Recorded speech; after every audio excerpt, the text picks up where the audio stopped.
Welcome back to your hour. Jamie Whitfield joins us now from Recovery Matters.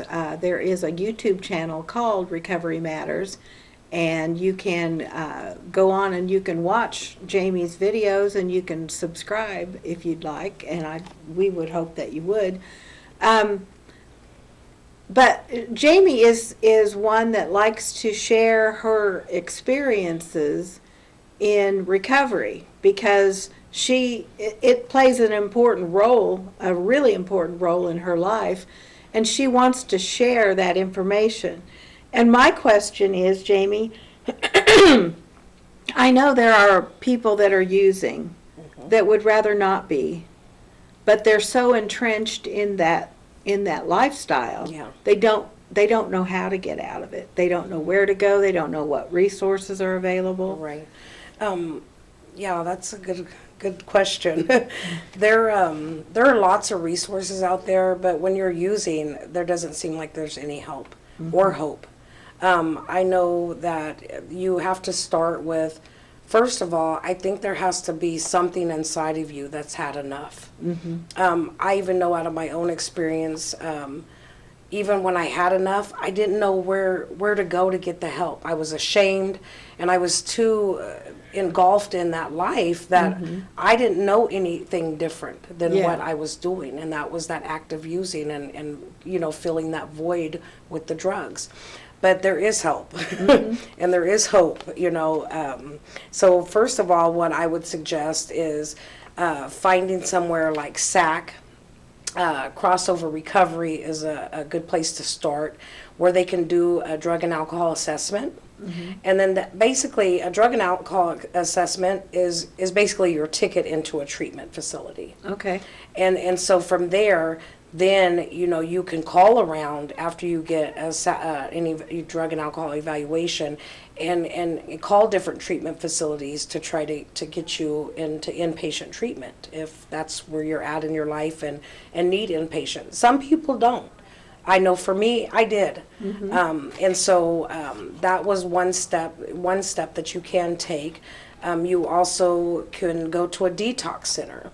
The opioid pandemic out here is real. Yes. And with very that, much so. it's detox is needed for, the users of opioids. So I would suggest there's a detox center down here on Main Street, and their phone number is 316-633-4705. And that's a good place to start too, because there they also will do the drug and alcohol assessment and be able to help with placement into an inpatient facility. And I'm for inpatient facilities. Yeah. It gives you the tools that you need. It gives you that time away from the old people places and things to get yourself cleaned up for at least 28 days. Some places are more. And it just gives you that opportunity to get clean. And then they introduce recovery to you. Because some people don't know what it is. They don't even know what it looks like. Yeah. Even getting off the drugs, they don't know what, that fear is in place, and you don't know because you fear something of change or the unknown.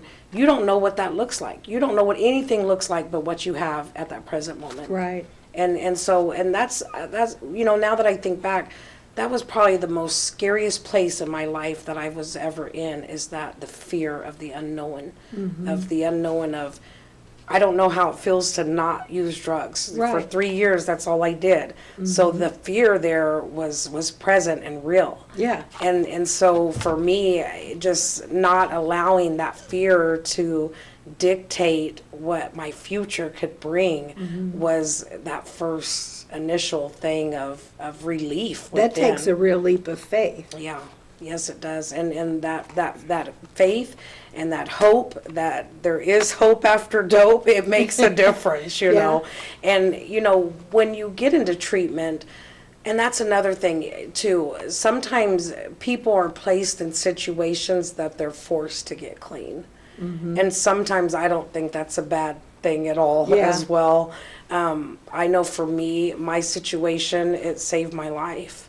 I mean, I am I am where I'm at today because of my situation and being placed in treatment. Maybe not on my own, Yeah. but it saved my life. And Well, but the other side of that coin is you had to be of a mindset that you really wanted to be Yes, there. yes, You really indeed. wanted to get clean. Yes. Because some people can go through that.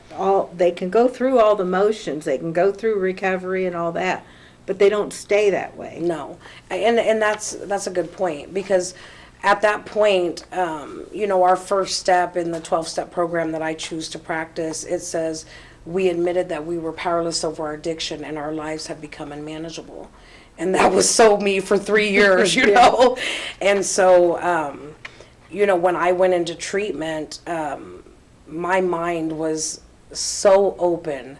And so the desire to stop using was there, already present. It was there before I even went into treatment. I just didn't know how to obtain it. Yeah. Was the problem. Sometimes I would sit there and be high and wish I wasn't high anymore. And I just wanted it's insanity. Yeah. To keep doing the same thing over and over again, expecting different results. And that's straight insanity. And with anything that we're addicted to, you can't keep doing the same. It'll drive you crazy eventually. And so I know for me, when I went into treatment, I was like a sponge. I wanted to take whatever they had to offer me and take that and place it in my life and utilize all the tools that they gave me to stay clean when I reached the real world, I should Yeah. say. Because, sometimes I felt like in treatment, like, this isn't the real world yet. My test is when I leave here to stay, if I'm going to utilize my tools. And there again, it comes to one thing. It's your choice. It is a Right. choice. It is Right. your choice. If you want to continue to live in insanity, or if you want to live a new life that you've been and it's been given to you. You have to take it and make what you want of it.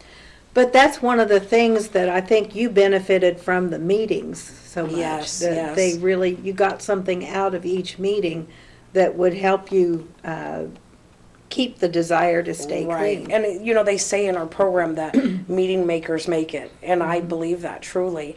And being able to sit and identify with another person from wherever in the United States or even overseas, and be able to have that connection, that helped, because it let me know that I wasn't alone and that we do recover and we can live a long, good life in recovery. Yeah. And so that connection and that support and having people in my lives that I could talk to and gain new things from when they're talking to you. Like, sometimes you're put in a situation where you think, oh, I can't get through this clean, but you can. Well, Jamie, it's always a pleasure.